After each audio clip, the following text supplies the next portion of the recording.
Elisa Lam. It's a name everyone knows well. Or, at least, everyone who has followed the biggest headlines across all of the true crime corners of the internet. The final images of her waking life, captured on grainy, gritty CCTV cameras at a seedy hotel in downtown Los Angeles, sparked a wave of conspiratorial guesswork in 2013. Theories explaining her unsolved death ranged from serial killers and cold-blooded murder to demonic possession and the hotel's supernatural curse. From a certain perspective, the Elisa Lam case was the seminal true crime artifact of the 21st century's growing obsession with the genre. It gave viewers and amateur sleuths alike an open canvas to project, hypothesize, and discuss an array of possibilities. To this day, it remains unsolved, even though the truth of her unsettling death is actually quite easy to explain. Elisa Lam had a severe break in her mental health. Her autopsy revealed she was taking medication for bipolar disorder. Her social media history revealed she was a struggling soul, lost in the world. When combined and considered, the eerie, uncanny nature of her footage made sense. She was in the wrong place at the wrong time. 4 years later, an extremely similar case would pop up 2,000 miles away from Skid Row, yet receive hardly a sliver of the attention the Lam investigation received. Kenneka Jenkins, a 19-year-old Chicago resident, stumbled through a big city hotel in the middle of the night in a fractured frame of mind, only for her body to be found in an unorthodox part of the building. While her death was eventually ruled accidental, the manner in which police and the rest of the investigative world got there leaves so much to be desired. There are many questions left unanswered, with a trove of CCTV tapes either misplaced or destroyed entirely. All we can do is analyze the precious pieces of security video we do have and attempt to explain why Kenneka's descent into the backrooms of a Windy City hotel is just as perplexing as Elisa Lam's congruent fate. For The Evidence Room, this is a deeper dive into the curious case of Kenneka Jenkins and her haunting death in the liminal, left-behind shadows of the Crowne Plaza.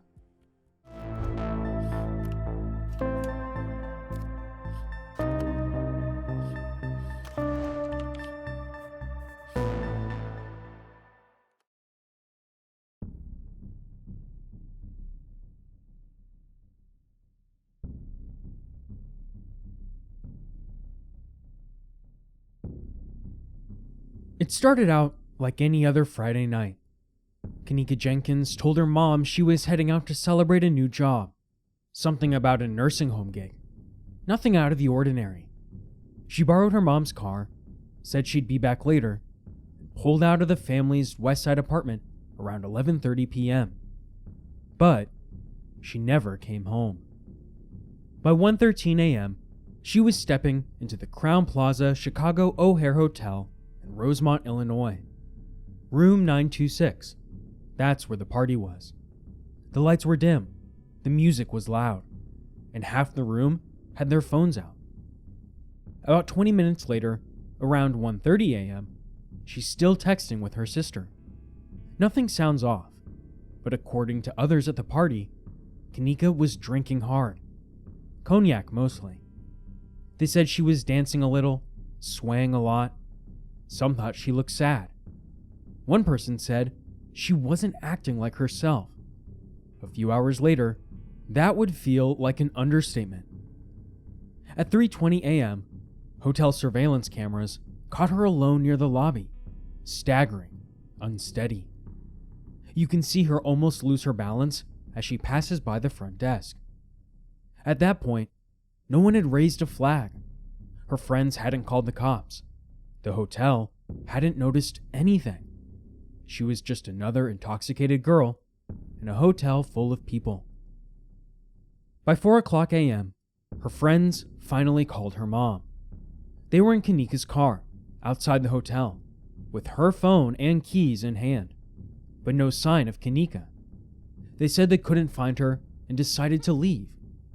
That's when Teresa Martin jumped into her car and drove to the hotel herself. But when she asked staff to see the security footage, they told her she'd need a missing person report first. Without it, they couldn't help.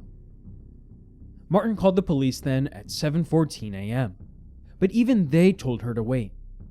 It wasn't until almost 1 p.m., nearly 12 hours after Kenneka was last seen on camera, that her sister filed the official report. The police opened a search shortly after, but the damage was already done. By the time they pulled the security footage, by the time they started knocking on doors, by the time anyone with authority started paying attention, Kenneka was already gone. And then, just after midnight on September 10th, more than 24 hours after she was last seen, hotel engineers made the discovery. Deep inside a closed-off kitchen area, behind a heavy metal door, in a part of the hotel undergoing renovations, they found Kenneka's body. She was laying face down in a walk-in freezer, one shoe missing. No signs of obvious trauma, except a small cut on her foot. The temperature inside the freezer, 34 degrees Fahrenheit, and that was with the door open for 2 hours. Imagine what it had been like before. But the question no one could answer, not then, not now, was how she ended up there in the first place. By 5 a.m., Teresa was finally allowed to see her daughter, but she didn't like what she saw. She said the freezer looked like it had been cleaned, that her daughter's body had been moved, that something wasn't right. The next morning, the story started spreading. A few Facebook Live videos, shot by one of the partygoers, had started circulating. You could hear voices, see movement, maybe even spot Kenneka in the background. They went viral fast, and within hours, millions of people were watching and speculating, trying to zoom in on reflections, decode background conversations, freeze frame whatever might look like evidence. The internet did what the internet does. It lit the match, poured gasoline, and ran with it. As of today, 4 clips from these live streams are widely available. The first clip is nothing more than a casual car selfie video. I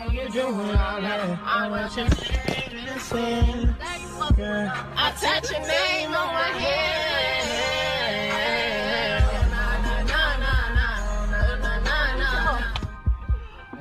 We let Kenneka have it. All right, let me get a little more.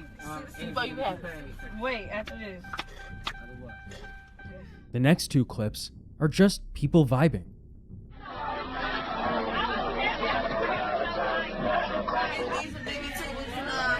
That gyro shit dead in like. That gyro shit dead in like. I'm from the Renegade. We Renegade. We crazy crew, baby. But the 4th one in particular stands out. A woman in dark sunglasses staring into the front-facing camera for 6 full minutes while the party rages behind her. I wonder if I haven't got a green up. What's happening? I wonder if I haven't got a hammer. Slow your roll, What you say about that, kid? What you say about that, bro?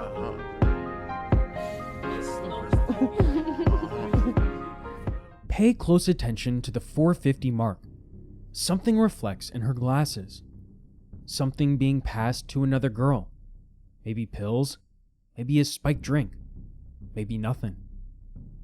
Kenneka didn't have any drugs in her system when they found her, but that doesn't mean the party wasn't shady.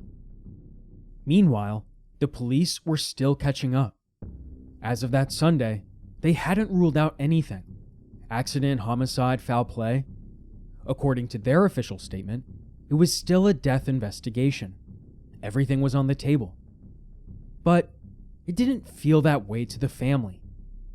There were delays in getting the footage, delays in getting the search started, delays in even being taken seriously.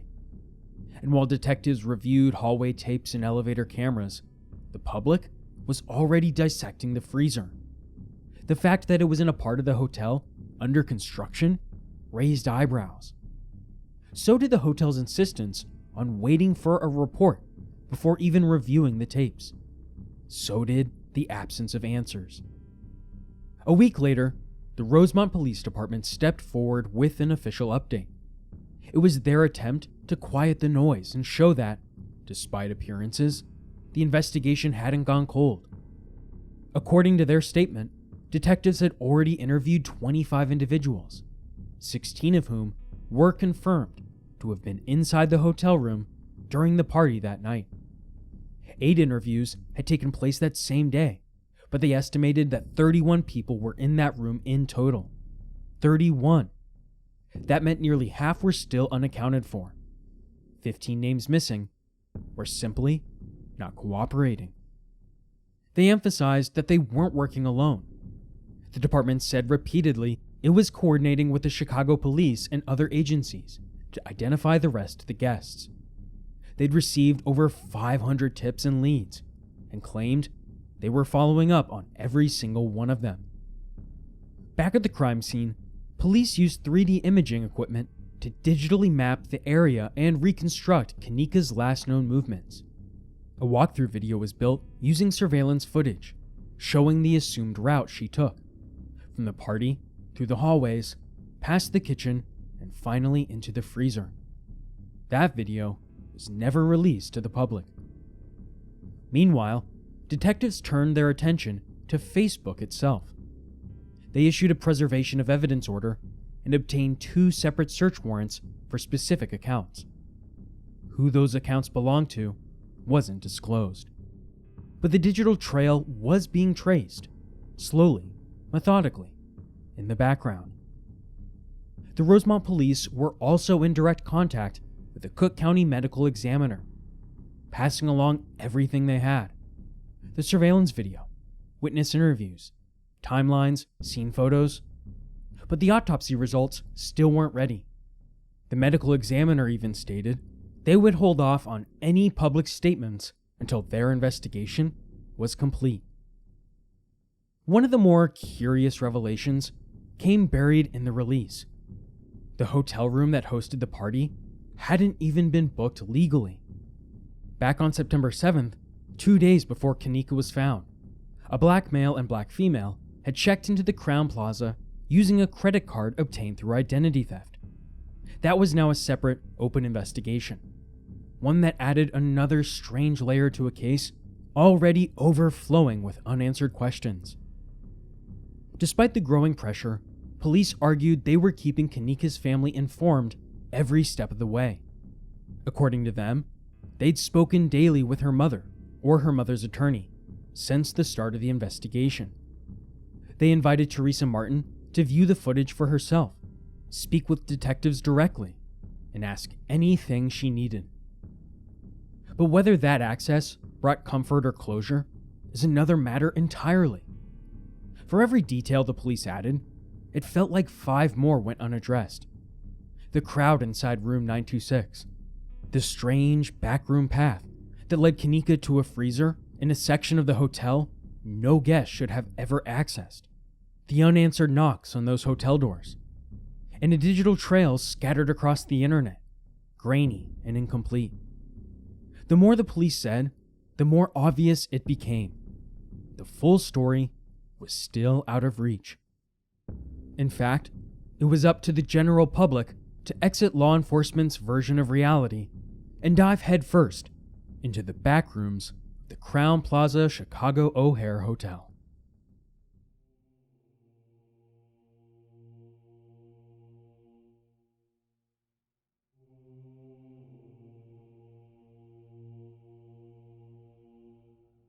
The footage of Kenneka Jenkins inside the Crowne Plaza Hotel plays out like something between a found footage horror film and a digital ghost story. Her final movements, tracked across a spider web of motion-activated security cameras, show her weaving unsteadily through narrow hallways, empty service corridors, and silent, forgotten kitchens. And somewhere along that liminal path, she disappears. She's first seen around 3:20 a.m., exiting room 926 on the 9th floor. There's no one else with her, no visible confrontation.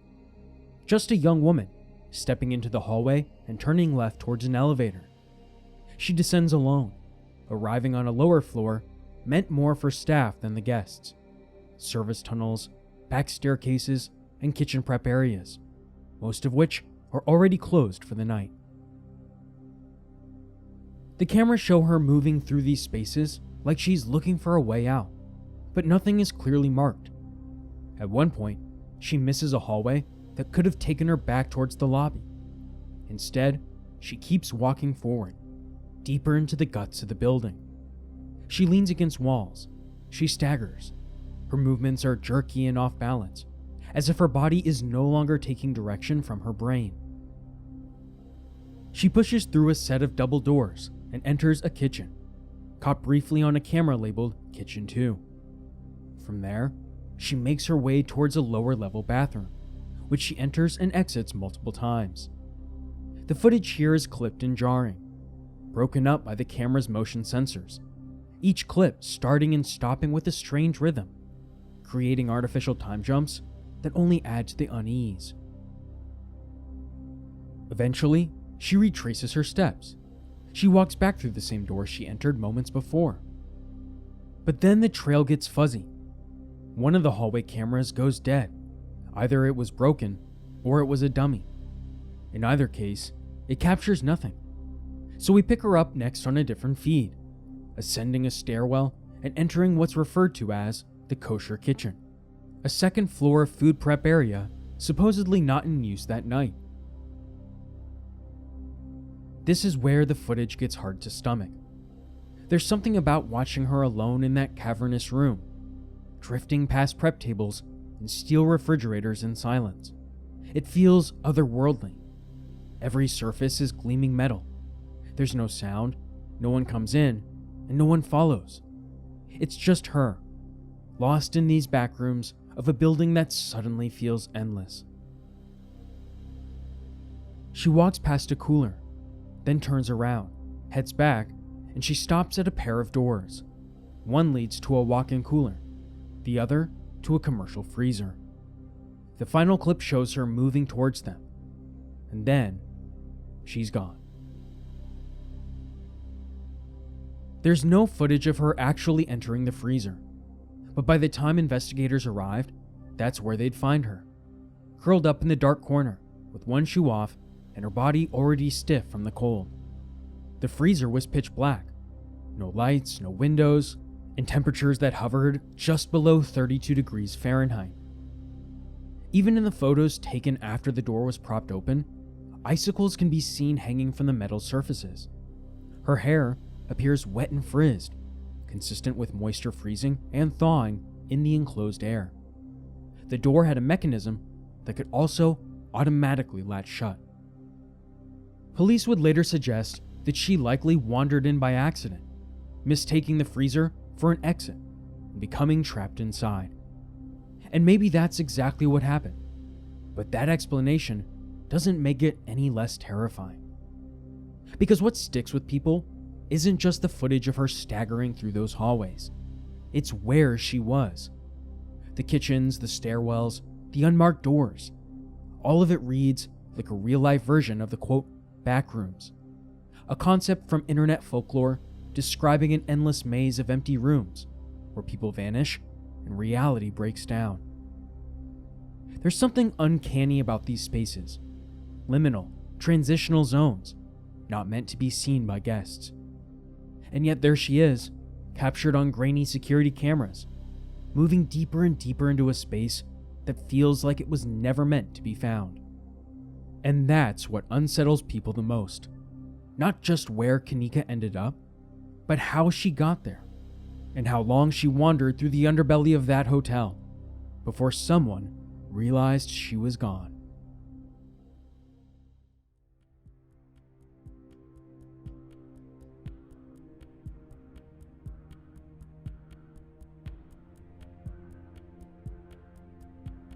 The walk-in freezer where Kenneka Jenkins was found wasn't part of any active kitchen service. It sat inside a larger walk-in cooler, tucked away in a section of the Crown Plaza that wasn't supposed to be in use. No lights were on when she entered. And that's the part of what makes this case so haunting. This wasn't a public hallway or an unlocked restroom. This was a closed-off food prep area, kept dark and quiet, yet still cold enough to kill. Investigators later said the freezer had been leased out to a restaurant operating elsewhere in the hotel, which explained why it was still running. But that didn't explain everything. Not why the lights were off. Not why there was no signage, no barrier, no locked door. And certainly not why, in the era of full building surveillance, there wasn't a single camera that captured her stepping inside. CNN would later confirm that the motion-triggered cameras in the kitchen hallway showed Kenneka walking, but did not show her entering the freezer. Still, community activist Andrew Holmes claimed he'd seen police footage where she did, alone and with no one nearby. Police never released such footage and later confirmed they did not suspect foul play, though they stressed the case was still open when the autopsy came out. That same autopsy of Kenneka Jenkins was performed just hours after her body was found, and it offered more clarity than most of the wild theories spinning through the internet at the time. Kenneka had died inside the walk-in freezer, and the report, released by the Cook County Medical Examiner, painted a grim but straightforward picture. She froze to death. Kenneka was 19 years old, well-nourished, no signs of pre-existing health conditions that would explain what happened. She was found wearing a white top, jeans, a denim jacket, and one shoe. She had tattoos along her lower back and abdomen, and multiple piercings. Those details would later become targets of irrelevant speculation online, but to the coroner, they were just markings. No signs of trauma, just the facts.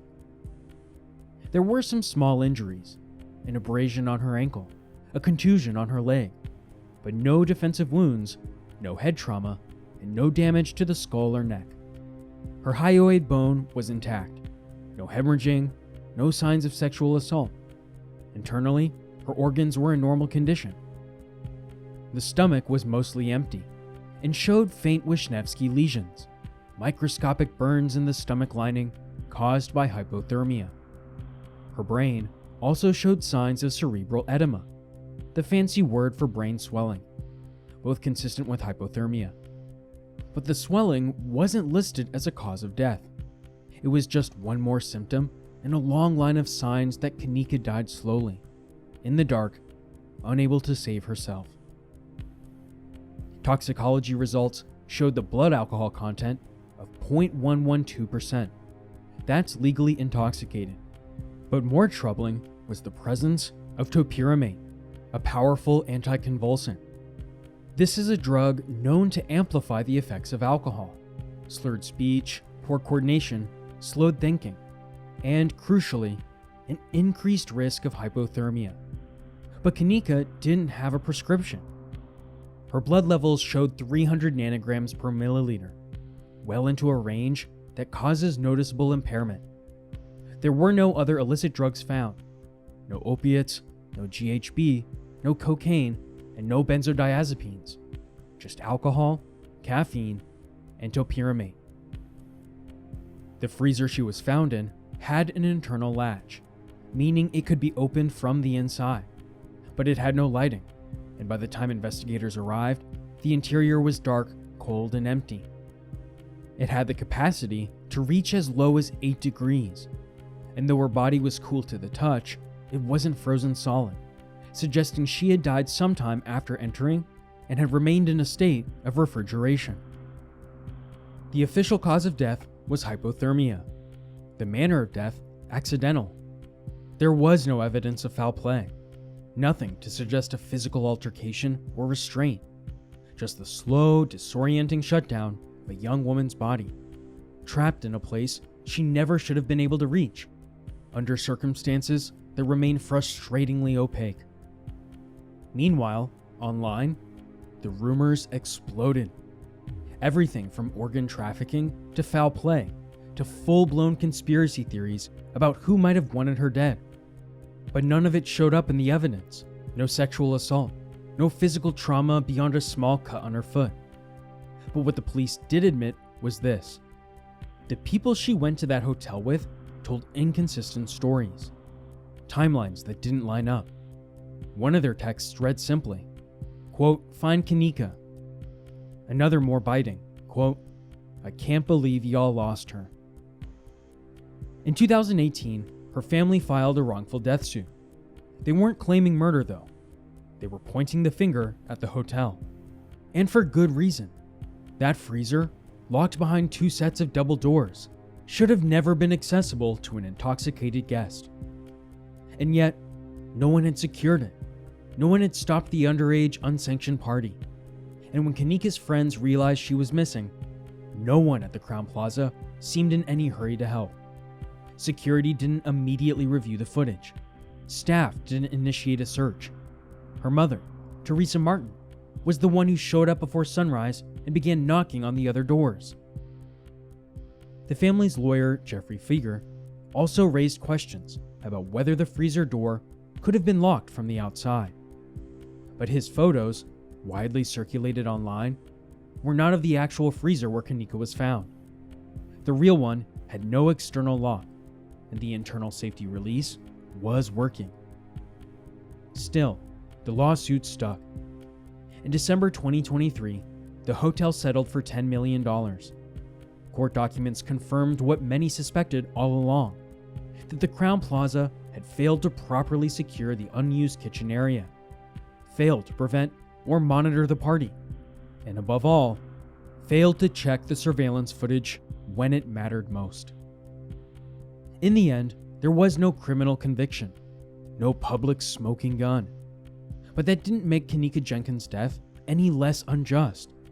It became something else, a case where too many people were silent until it was too late, where the last person left to fight for answers was her mother, and where the cameras, while always watching, still managed to miss the most important moment of all.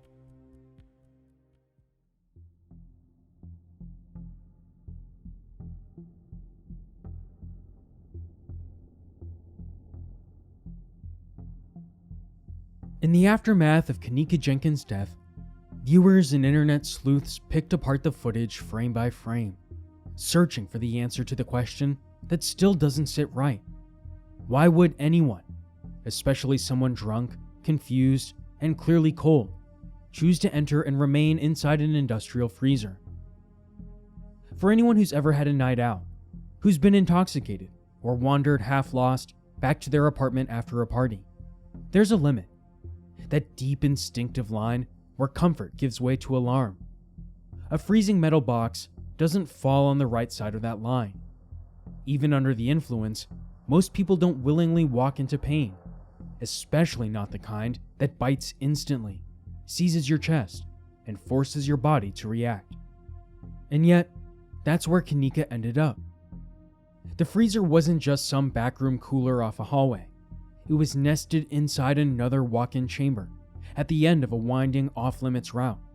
Double doors, service corridors, a stairwell, and a kitchen that hadn't been in active use. Even people who work in these kinds of buildings can get turned around. For Kenneka to find it required a strange specific path. Too specific for something random. Not impossible, but not easy either. Those who think it was just disoriented wandering point to other tragedies.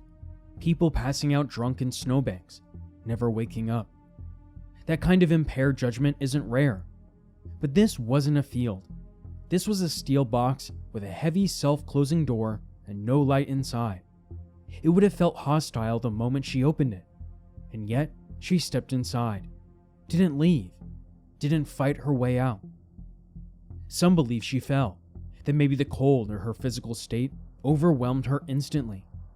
Others wonder if she passed out and never regained enough awareness to escape. But then there's the issue of the door latch. It could be opened from the inside. So why didn't she? Those questions got louder when people started analyzing the video. Arguments erupted over what the footage showed and what it didn't. Kenneka is seen stumbling through the hallways, through the kitchen, but no camera ever captured her entering the freezer. Some believe it's because the angle simply didn't allow it. Others say the footage was tampered with, and that there are jump cuts and missing timestamps. That someone could have been with her, but ducked into a blind spot. that whoever edited the video knew exactly how to cut around the truth. There was also some debate over the mechanics of the freezer door itself. One camp argued the latch could lock someone inside. Others pointed to the police walkthrough, where the door seemed to reopen on its own, and said no, it didn't work properly, that she should have been able to push it open, that she should have gotten out. The more people dug, the more strange details surfaced. Stories about hotel staff carrying trash bags at odd hours. A man named Donald Green connected, somehow, to claims of organ harvesting. Alleged photos showing Kenneka alive at the hospital after she was already declared dead. None of it verified, though. Most of it was dismissed. But still, the theories spread. And somewhere beneath all that noise sat the quieter, more plausible tragedy. A drunk girl got left behind, offered medicine she was not prescribed. No one stayed with her. No one intervened. No one checked the cameras fast enough. She wandered off while her friends were outside in her car with her phone, calling her mom to say she was missing. She died alone in a kitchen no guest should have had access to, while security footage rolled on without anyone watching. Even those who reject the conspiracies are left unsettled. Not because there's proof of foul play, but because so many things had to go wrong for this to happen.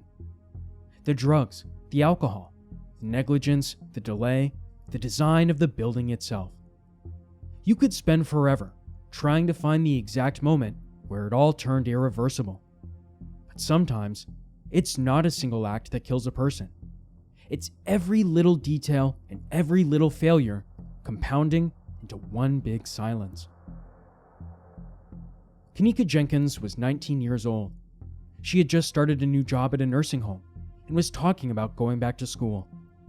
Her friends described her as funny, sharp, and fiercely loyal.